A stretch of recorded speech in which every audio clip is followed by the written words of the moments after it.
PFRDA द्वारा 2025 में लाए गए अमेंडमेंट्स के अनुसार एनपीएस में कौन सी नई मैक्सिमम एज है इन्वेस्टेड रहने के लिए, तो 85 ईयर्स तक अब इन्वेस्ट किया जा सकता है एनपीएस में पीएफआरडीए के exit and withdrawals rule under NPS regulations 2025 के अनुसार। PFRDA exit and withdrawals under NPS regulations के अनुसार अब जो मैक्सिमम एज लिमिट है वो बढ़ा दी गई है, 75 से 85 कर दी गई है एनपीएस में इन्वेस्टमेंट के लिए। ठीक है, तो याद रखना है 75 से अब एज जो है वो 85 कर दी गई है। कुछ और की चेंजेस लाए गए हैं देख लेते हैं। तो लॉक इन पीरियड रिमूव कर दिया गया है, जो 5 ईयर का लॉक इन था वो रिमूव कर दिया गया है। वेस्टिंग पीरियड जो है 15 ईयर्स होगा या टिल 60 ईयर्स होगा। ठीक है, तो वेस्टिंग पीरियड भी याद रखना है। कुछ और चेंजेस लाए गए हैं लमसम और एन्युटी में। तो लमसम अब विड्रॉ किया जाएगा, लमसम विड्रॉल जो है इसको इंक्रीज किया गया है 80% तक, और मिनिमम एन्युटी जो है वो रिड्यूस कर दी गई है to 20% for non government subscribers. तो लमसम और एन्युटी के लिए ये चेंजेस हैं। लॉक इन के लिए 5 ईयर का लॉक इन हटा दिया गया है। वेस्टिंग पीरियड की बात करें तो 15 ईयर्स या टिल 60 ईयर्स है। एनपीएस के पार्शियल विड्रॉल्स की बात करें तो इसको बढ़ा दिया गया है, 3 से अब 4 विड्रॉल्स कर सकते हैं बिफोर 60 ईयर्स, और 25% ऑफ कंट्रीब्यूशन जो है निकाला जा सकता है पर विड्रॉल। ऑटोमेटिक कंटिन्यूएशन होगा, 15 डे का प्रायर इंटीमेशन देना है for seamless continuation. Withdrawal rules by accumulated pension wealth की बात करें तो 100% लमसम वेल्थ निकाली जा सकती है एक्यूमुलेटेड पेंशन अगर 8 लाख से कम है। 8 से 12 लाख में मैक्सिमम 6 लाख विड्रॉ किया जा सकता है, और 12 लाख से ज्यादा में मैक्सिमम 80% लमसम और रेस्ट एज एन्युटी को यूज किया जा सकता है। लोन्स अगेंस्ट एनपीएस की बात करें तो 25% तक का लोन लिया जा सकता है हायर एजुकेशन के लिए, मैरिज के लिए, हाउस परचेज या इलनेस के लिए अगेंस्ट एनपीएस। एग्जिट प्रोविजंस की बात करें तो अगर सिटीजनशिप रिनंसिएट कर दी जाती है तब तो बिल्कुल ही एग्जिट कर सकते हैं, 100% विड्रॉल होगा। मिसिंग या डेथ सब्सक्राइबर पे 20% इंटरिम दिया जाएगा लीगल हेयर को, 80% आफ्टर लीगल प्रिजम्पशन, और डेथ में 100% लमसम जो है प्रोवाइड किया जाएगा नॉमिनी को। तो ये कुछ इंपॉर्टेंट पॉइंट्स हैं एनपीएस में चेंजेस के। वॉलेंट्री टैक्स कंप्लायंस को इंप्रूव करने के लिए एनुअल ईयर 25-26 के लिए central board of direct taxes ने कौन सा कैंपेन लॉन्च किया है? इस कैंपेन का नाम है नज। इसका फुल फॉर्म है non intrusive usage of data to guide and enable. Nudge नाम का campaign central board of direct taxes, जो कि मिनिस्ट्री ऑफ फाइनेंस के अंदर वर्किंग है, इनके द्वारा लॉन्च किया गया है। इसका पर्पस क्या होगा? तो वॉलेंट्री टैक्स कंप्लायंस जो है इसका पर्पस होगा। 24 दिसंबर 2025 को इसरो ने कौन सी सैटेलाइट लॉन्च की है LVM-3M6 का यूज करते हुए? तो ये सैटेलाइट है blue bird block 2 communication satellite, जो कि बनाई गई है यूएसए द्वारा और जिसका पेलोड है 6100 kg का। इसको लॉन्च किया गया है इसरो द्वारा। 24 दिसंबर 2025 को blue bird block 2 satellite launch की गई है श्रीहरिकोटा आंध्र प्रदेश से।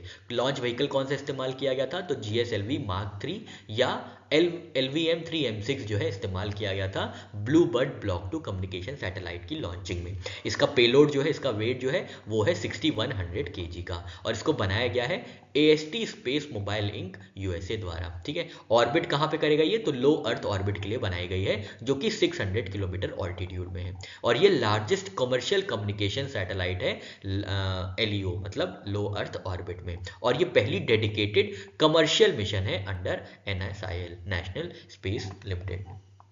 कौन सी इंस्टीट्यूशन आइडेंटिफाई करेगा additional no mining zones Aravallis में? तो Indian Council of Forestry Research and Education है जो कि आइडेंटिफाई करेंगी additional non mining zones Aravallis में।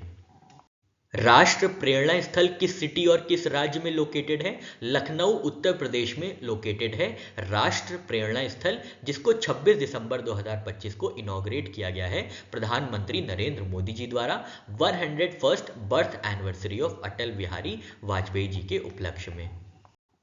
प्रेरणा स्थल, राष्ट्र प्रेरणा स्थल जो है ये लखनऊ के वसंत कुंज एरिया में स्थित है उत्तर प्रदेश में, जिसका टोटल एरिया होगा 65 एकड़ का, और इसमें स्टैट्यू जो फीचर की गई हैं वो अटल बिहारी वाजपेयी जी की गई हैं।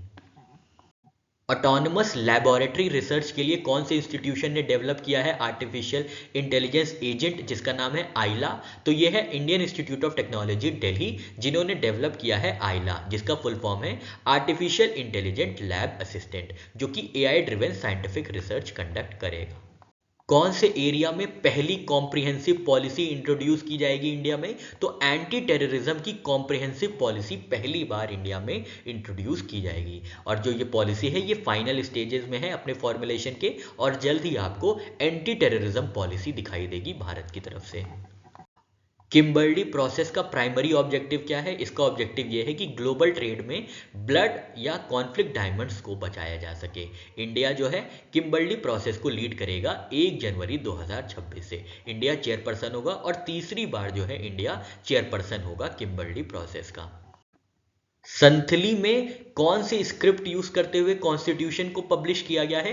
तो ओल चिल्की स्क्रिप्ट का इस्तेमाल करते हुए संथली में कॉन्स्टिट्यूशन को पब्लिश किया गया है, और इसको रिलीज किया गया है प्रेसिडेंट द्रौपदी मुर्मू जी द्वारा 25 दिसंबर 2025 को राष्ट्रपति भवन में।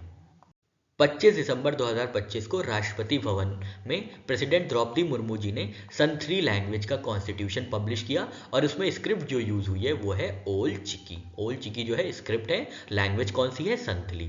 सिग्निफिकेंस क्या है? तो 100 वर्ष कंप्लीट होते हैं, सेंटेनरी सेलिब्रेशन जो है कॉमेमोरेट करता है ओल चिकी स्क्रिप्ट को, इसीलिए संथली लैंग्वेज में जो है कॉन्स्टिट्यूशन पब्लिश किया गया है। पब्लिशिंग अथॉरिटी है ministry of law and justice. 92nd constitutional amendment act 2003 के अंतर्गत जो है संथली को ऑफिशियल लैंग्वेज का दर्जा दिया गया था। साल 1940 में उधम सिंह जी ने कौन से ब्रिटिश ऑफिशियल को असैसिनेट किया था, मतलब मार दिया था? तो माइकल ओडवायर हैं, जिनको उधम सिंह जी ने 1940 में असैसिनेट कर दिया था। 26 दिसंबर 2025 को ऑब्जर्व की गई है 126th birth anniversary Sardar Udham Singh ji की। सरदार उधम सिंह जी का जन्म हुआ था 26 दिसंबर 1899 को पंजाब में, और की इन्फ्लुएंस इनके ऊपर पड़ा था जलियांवाला बाग मैसेकर का।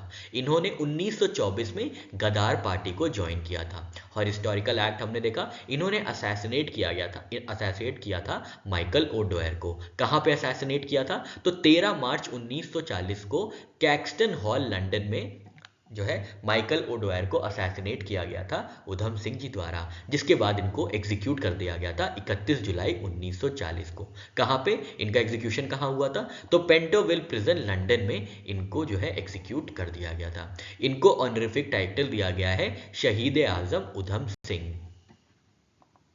वीर बाल दिवस कौन से सिख गुरु के बेटों को कमोमोरेट करता है? तो वीर बाल दिवस जो है गुरु गोविंद सिंह जी के बेटे, जिनको साहिबजादास कहा जाता था, उनको कमोमोरेट करने के लिए वीर बाल दिवस हर वर्ष 26 दिसंबर को आयोजित किया जाता है। पहली बार ये साल 2022 में आयोजित किया गया था।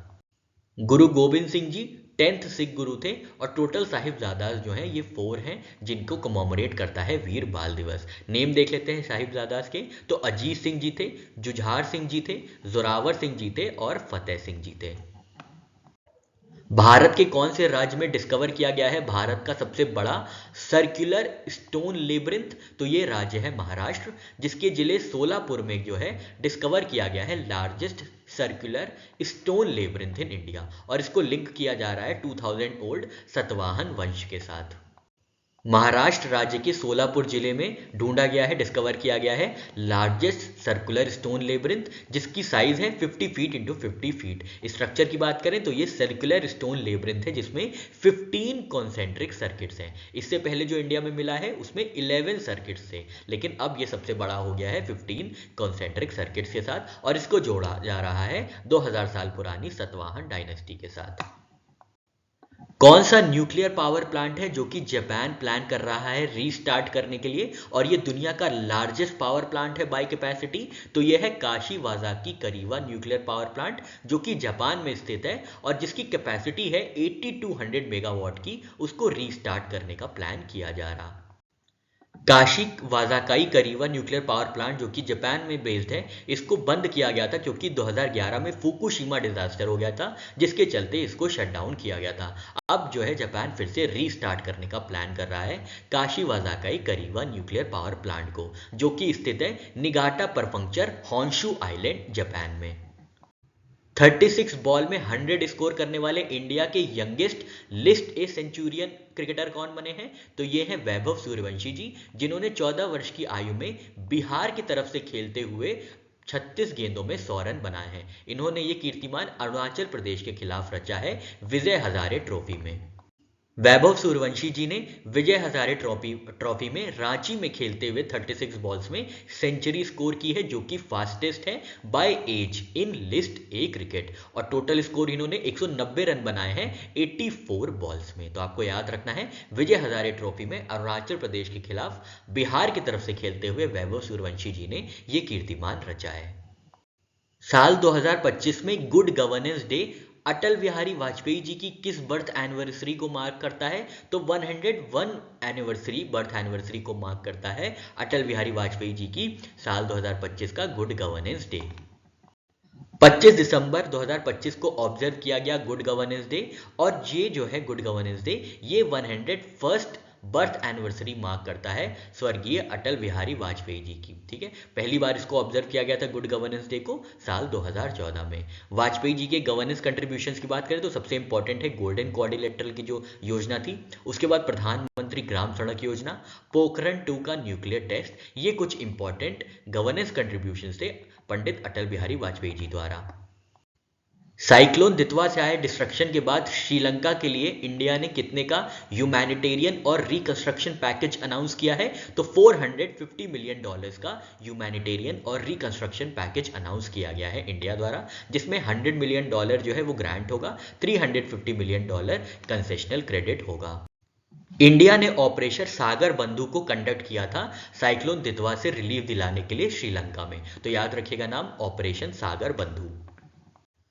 23 दिसंबर 2025 को रेल विकास निगम लिमिटेड के नए सीएमडी के पद पे किसको अपॉइंट किया गया है? तो सलीम अहमद जी हैं, जो कि रेल विकास निगम लिमिटेड के नए चीफ मैनेजिंग डायरेक्टर होंगे, और ये स्थान ग्रहण करेंगे सुखमल चंद जैन का। इनका कार्यकाल होगा 30 अप्रैल 2029 तक का। समुद्र प्रताप नाम का पोल्यूशन कंट्रोल वेसल कौन सी शिपयार्ड लिमिटेड द्वारा बनाया गया है? तो गोवा शिपयार्ड लिमिटेड द्वारा बनाया गया है समुद्र प्रताप, और इसको इंडक्ट किया जाएगा इंडियन कोस्ट गार्ड में। ये एक पोल्यूशन कंट्रोल वेसल होगा जिसको डिप्लॉय किया जाएगा ऑयल स्पिल्स में, केमिकल लीक्स में और एनवायरमेंटल इमरजेंसीज में। Artificial intelligence based wildlife protection system के अंदर कितने किलोमीटर्स का रूट कवर किया जाएगा? तो 1122 किलोमीटर्स रूट कवर किया जाएगा AI based wildlife protection system के अंदर अलोंग रेलवे ट्रैक्स। अभी करंट कवरेज है 141 रूट किलोमीटर का along north eastern frontier railway.